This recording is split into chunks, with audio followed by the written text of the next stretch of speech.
bienvenidas, bienvenidos a Cancha Naranja, tu espacio seguro. Estamos ya en el episodio 3 y hoy me acompaña una persona que, ¿sabes qué? Te escuchaba hablar hace ratito y mi cabeza explotó, ¿no? Porque si de por sí siempre tenemos muchas preguntas, Marilu, ahora tenemos más, ¿no? Entonces, déjenme presentar a nuestra invitada, Marilu Razo. Bienvenida a este espacio. Quiero hablar sobre tu semblanza, la voy a decir completa, siempre les pido que me tengan paciencia con eso porque te lo decía afuera, creo que esto es una gran inversión de tu vida, ¿no? Y habla de las capacidades que tienes como profesional además.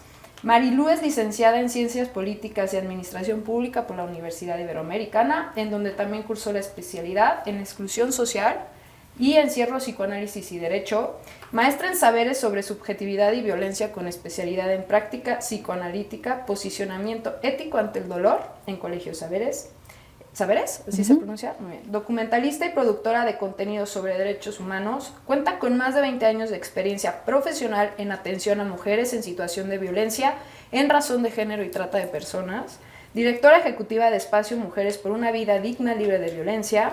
Imparte cursos, talleres y conferencias en temas relacionados a violencias hacia las mujeres, trata de personas y derechos humanos y da consulta privada en escucha psicoanalítica.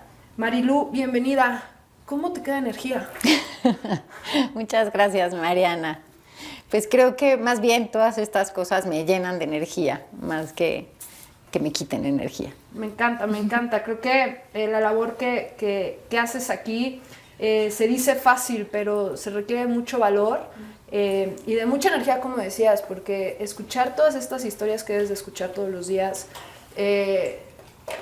es admirable, porque lejos de quitarte cierta esperanza, al contrario, te siembra más esperanza, ¿no? De lo que se puede hacer y las oportunidades. Y justo por eso te tenemos hoy aquí, porque si algo creemos es que el fútbol nos da una plataforma para llegar a impactar a más personas. Si algo hace nuestra área de responsabilidad social es aprovechar esa oportunidad para impactar sobre estos temas que creo que son cotidianos, lamentablemente, pero que está en nosotras y en nosotros poder cambiarlo, tomarlo y hacer algo diferente, ¿no? Entonces, este espacio, como ustedes saben, habla sobre la violencia de género y hay un dato aquí que cada vez que damos estos datos, creo que nos siembran. Cada hora 12 personas renuncian por acoso laboral o discriminación. La mayoría son mujeres, y este es dato del INEGI, ¿no? Marilu, platícanos, para todas las personas que están allá afuera, si puedes, así tal cual con manzanas y peras, ¿qué es la violencia de género? ¿Cómo la definirías? Es esa violencia que se ejerce a partir de ciertos estereotipos, roles y mandatos vinculados al género. Es decir, desde que un bebé, una bebé va a nacer y se sabe que va a ser niña o va a ser niño, ya se construyen un montón de expectativas acerca de lo que esa persona va a hacer y va a desempeñar en la vida. La violencia en razón de género es cuando la violencia se ejerce por no cumplir con esos mandatos, roles o estereotipos, o justamente respondiendo a esos mandatos, roles y estereotipos de género. Y, a ver, y creo que fuiste al macro y me encanta porque si ahora lo tenemos que desmenuzar, cada vez que hablamos de violencia de género, aunque siempre hablamos como de, no sé, golpes, acoso, pero hace ratito te escuchaba y dabas ejemplos muy claros de lo que puede ser los tipos de violencia de género, ¿no? Que podemos hablar de cuáles son y entonces ya nos metemos a los tipos de ejemplos que hay. Sí, claro. Se ha hecho una clasificación en tipos de violencia y modalidades de violencia. Primero vamos a hablar de los tipos de violencia. En los tipos de violencia encontramos la violencia física, que es justamente la que dices, es esa que vemos claramente, en donde están los golpes, los empujones, los pellizcos, los gritos, los insultos. Después está la violencia psicológica, que es esa violencia que muchas veces es invisible porque está totalmente normalizada y naturalizada y tiene que ver con el chantaje, la manipulación, los celos, la desacreditación de las personas, la indiferencia, hacer la ley del hielo, las miradas, todo eso que va dejando huella, aunque esa huella no se ve a simple vista, ¿no? Entonces tenemos, ya dije, la violencia física, la violencia psicológica, la violencia económica, que tiene que ver con el dinero, no solamente con quién tiene posibilidad de ganar dinero, sino con el uso de ese dinero, ¿no? ¿Quién decide para qué se usa, cómo se usa, cuánto se usa, si la mujer tiene o no acceso a lo que gana o no tiene oportunidad de salir al ámbito laboral o no se reconoce su trabajo y no se le paga? Todo eso tiene que ver con violencia económica. Después está la violencia patrimonial, que tiene que ver con los bienes, ¿no? ¿Quién tiene o no una propiedad? ¿Qué se hace con esa propiedad? Los papeles, los objetos personales, etc. Entonces, ya dijimos, violencia física, violencia psicológica, violencia económica, violencia patrimonial. Existe también la violencia vicaria, que esa se incluyó hace no mucho tiempo en la ley, y es toda esa violencia que se va a ejercer para agredir y violentar a las mujeres utilizando a los niños y las niñas. Es generar un dolor o una amenaza a las mujeres utilizando a los niños y las niñas. Algunos ejemplos de esto es, si no cumples con lo que yo te estoy diciendo, te voy a quitar a los hijos y a las hijas, o cuando enfrente de los hijos y las hijas te violento, te grito, te golpeo, y eso te pone además en una situación de mucha vulnerabilidad, y es una violencia directa además a los hijos y las hijas. Por mucho tiempo se consideró que dentro de la violencia familiar, por ejemplo, la violencia a los hijos y las hijas era una violencia indirecta. Hoy sabemos que no, que es una violencia directa en ese entorno familiar en donde se está ejerciendo conductas violentas que buscan amenazar, chantajear, asustar normalmente a las mujeres. Fíjate que, y qué fuerte, porque conforme pasan los años, y es necesario, ¿no? Un poco lo que platicábamos el otro día es por qué existe la ONU, por qué existe la Comisión Nacional de Derechos Humanos, pues para que dejen de existir, ¿no? Básicamente. Exactamente. Y es duro saber que conforme pasan los años vas agregando tipos de violencia porque los tienes que visibilizar, perdón, y los tienes que llamar por su nombre, ¿no? Y hace ratito hablabas de, bueno, desde que naces ya el mundo tiene expectativas de ti, ¿no? Y entonces ya los niños y las niñas o el tipo de género con el que se identifican desde que nacen ya probablemente traigan una carga de violencia directa, ¿no? Porque heredan estos temas, desgraciadamente. Eso es un poco lo que nos han inculcado o enseñado. Y entonces viene un foco rojo, esta alerta. ¿Cómo detectas cuándo comienza esta violencia? ¿Cuáles son los principales indicadores para un poco los que nos están escuchando empiecen a ser conscientes que lo estamos viviendo? Porque probablemente yo cada vez que escucho estos temas me doy cuenta que todos y todas vivimos violencia de género todos los días. Por supuesto voy a contestar. Unos más que otros, ¿no? Así es. Por supuesto voy a contestar tu pregunta, Mariana, pero antes dijiste algo muy importante que no quiero dejar pasar. Bueno, dentro de los tipos de violencia que no mencioné me faltó la violencia sexual. Y tú dijiste, es increíble cómo se tienen que ir aumentando, ¿no? Tipos de violencia porque hay que nombrarlo. Y efectivamente, nombrarlo es importante. Hasta hace no mucho tiempo no existía la violación en el matrimonio. ¿Qué es eso? Pues se pensaba que en una relación de matrimonio pues el hombre podía ejercer su sexualidad cuando él quisiera y como quisiera, y la mujer tenía la obligación de estar dispuesta en el momento en el que él quisiera. Entonces, si el hombre forzaba a la mujer a tener relaciones sexuales o la mujer se sentía obligada a tener relaciones sexuales, pues no se consideraba violación, porque parecía que era lo que le correspondía.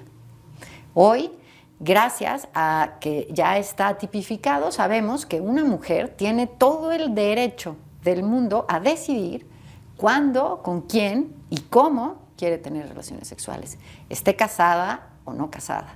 Entonces, fíjate qué importante lo que dijiste. Y otra cosa que es interesante ver es cómo las violencias no solamente son acciones, también son omisiones. Dejar de hacer cosas, dejar de decir, que no haya presupuesto para la atención del cáncer de mama o cervicouterino, es violencia contra las mujeres. Y como eso, muchas otras cosas. Y bueno, me preguntabas focos de alerta, ¿no? ¿Cómo sabemos? Pues hay muchos y habría que pensar en si estamos hablando, y ahora voy otra vez a esta división de tipos de violencia y modos de violencia, si estamos hablando de violencia familiar, laboral, docente, institucional, comunitaria, porque tiene sus particularidades, pero pues las violencias operan en todos estos ámbitos, ¿no? Pero normalmente cuando no estamos pudiendo ser nosotras mismas o nosotros mismos porque nos da miedo qué va a decir, por ejemplo, la pareja, cuando nos da miedo salir con nuestras amigas y amigos porque eso va a generar un conflicto en la pareja, cuando no podemos decir libremente nuestra opinión, cuando no podemos vestir como queremos vestir, cuando tenemos que dejar todas nuestras otras amistades y afectos para solamente estar con una persona, cuando tenemos que dejar de ver a algunas amistades, familiares, porque eso va a generar un problema. Todo eso son pequeños signos de alerta, porque lo que estamos viendo ahí es una relación de control en donde no te están amando y respetando por quien eres, sino por quien quieren que seas. Y eso es importante, ¿no? Es lo que hablábamos de cumplir las expectativas, pues ya desde que naces, ¿no? Yo me voy a salir un poquito del guión, sí, porque lo mencionaste ahí abajo y habla un poco de lo que decías ahorita. Hablaste del empoderamiento y definiste 3 palabras. Yo nunca las había visto así y hoy me enseñaste muchas cosas, gracias.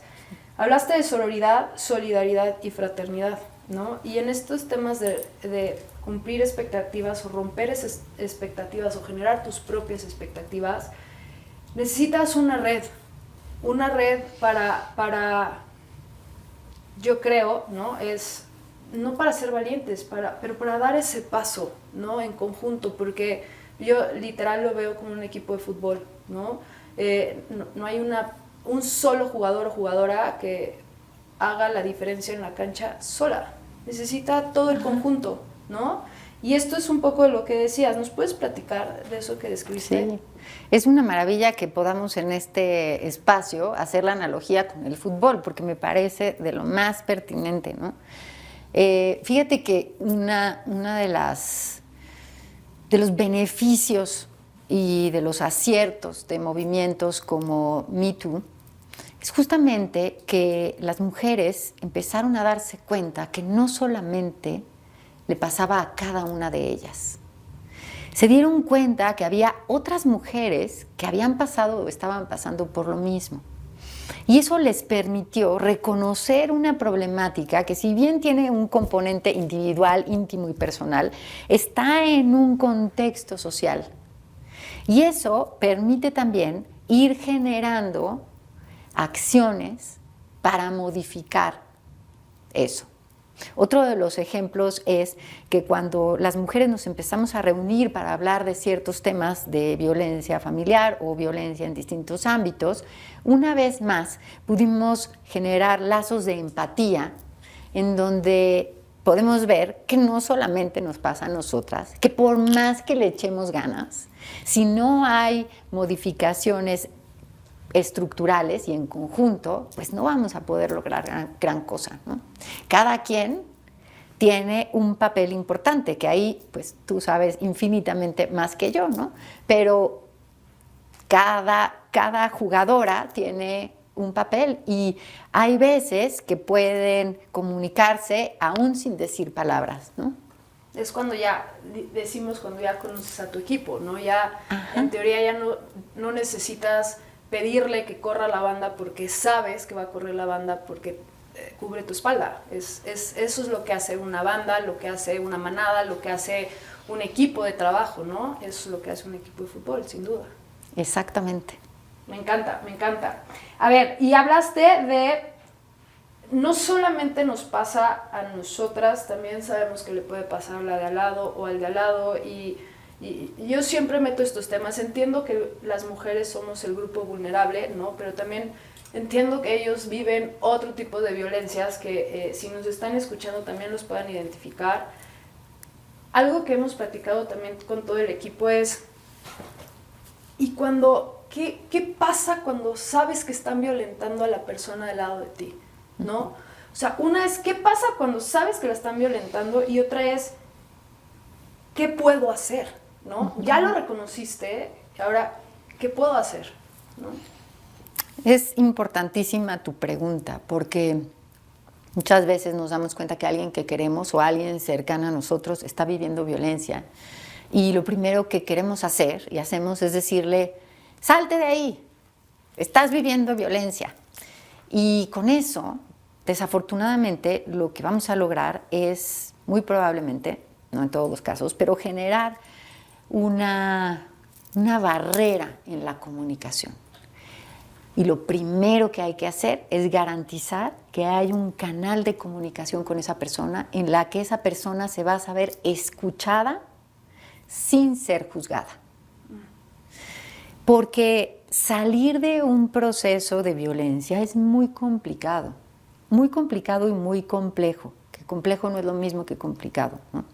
Complejo es que hay muchas vertientes, muchas causas, muchos efectos. Y una mujer que tiene o está en una relación de violencia no empezó con una relación de violencia, empezó con una relación de amistad, de amor, de enamoramiento, y de pronto empezó a ver ciertas acciones de violencia que primero probablemente ella no identificaba como violencia. Una vez una chica que había vivido violencia en el noviazgo nos explicaba cómo ella había empezado su relación y de repente se dio cuenta que había ciertas actitudes violentas, pero ella pensaba, bueno, es un agujero en el piso en el que yo puedo meter el pie y no me pasa nada y puedo sacarlo. De repente, cuando menos cuenta se dio, estaba ya en un agujero gigante del que no podía salir. Porque las violencias van incrementando. Y si entendemos el ciclo de violencia, que el ciclo de violencia lo voy a decir rápidamente, pero tiene 3 fases. Una es la acumulación de tensión, ahorita regreso a cada una, pero la acumulación de tensión. Luego es la explosión, la segunda fase.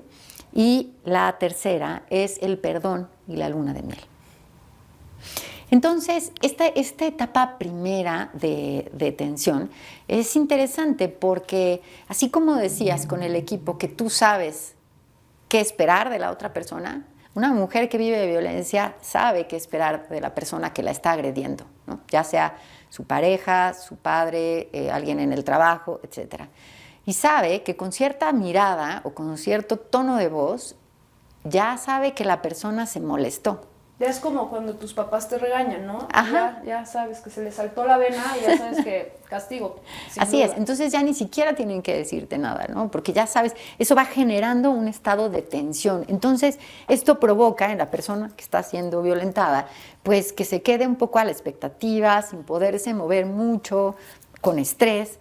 Y luego viene la explosión o evento de violencia, ¿no? Que es cuando ya hay un grito, un insulto, romper algo, pegarle a la pared, acelerar mucho en el coche, etcétera, etcétera, ¿no?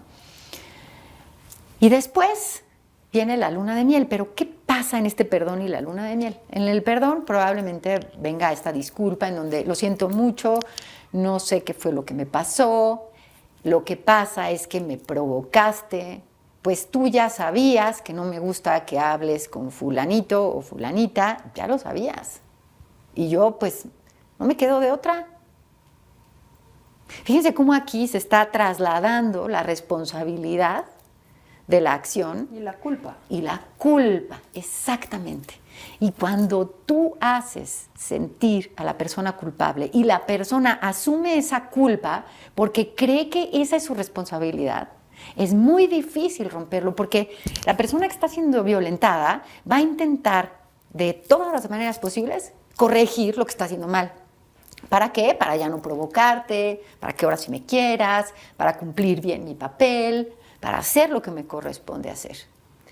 Y lo que dices, nada más recordar que no son relaciones, si entiendo bien, no nada más son relaciones de pareja. No. Esas son todas las relaciones en donde hay violencia, ¿no? Con tu jefe, con tus padres, o hacia abajo con tus hijos, o en pares con tus hermanos o hermanas. O sea, siempre hay que detectar esos indicadores que dabas tú en las relaciones, ¿no? Así es.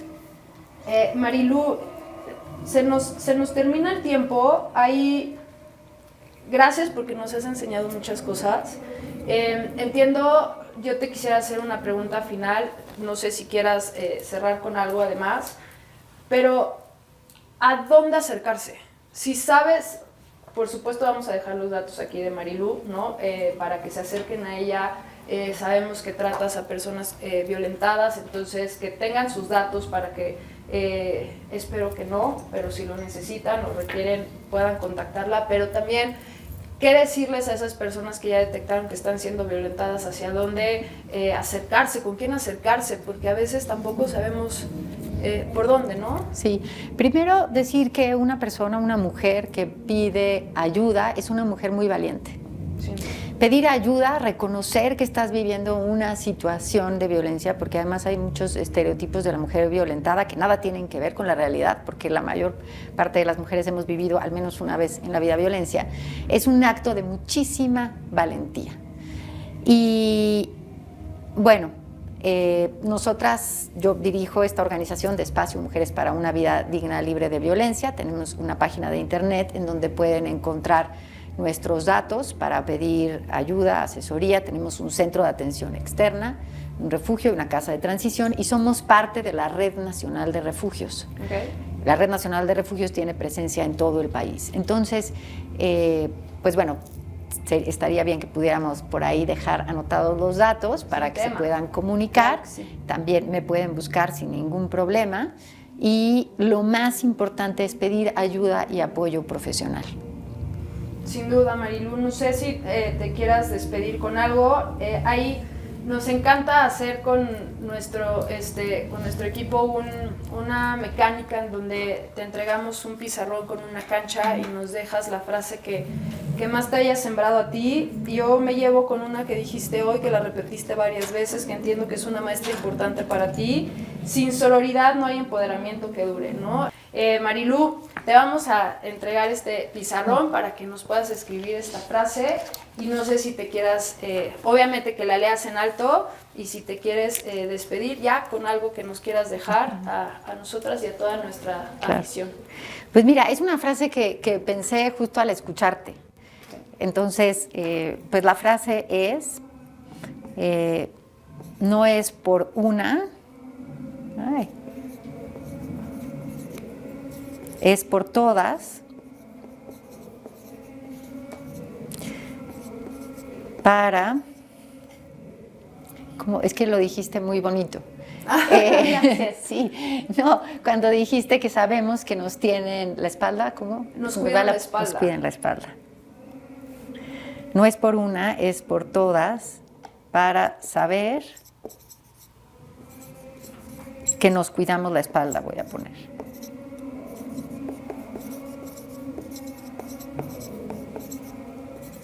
Ya me acabé la frase, la cancha con mi frase. Pues para eso es. No hay nada más padre que un lienzo blanco. Es donde viene la creatividad. Así que muchísimas gracias, Marilu, por tu tiempo, por el espacio, responsabilidad social, obviamente, de la Liga MX. Y bueno, nos vemos en el próximo episodio. Espérenme. Que pongamos la... Pues sí, hay que voltearla. No es por una, es por todas, para saber que nos cuidamos la espalda. Muchísimas gracias, Marilu. Gracias a ti, Mariana, gracias a todas.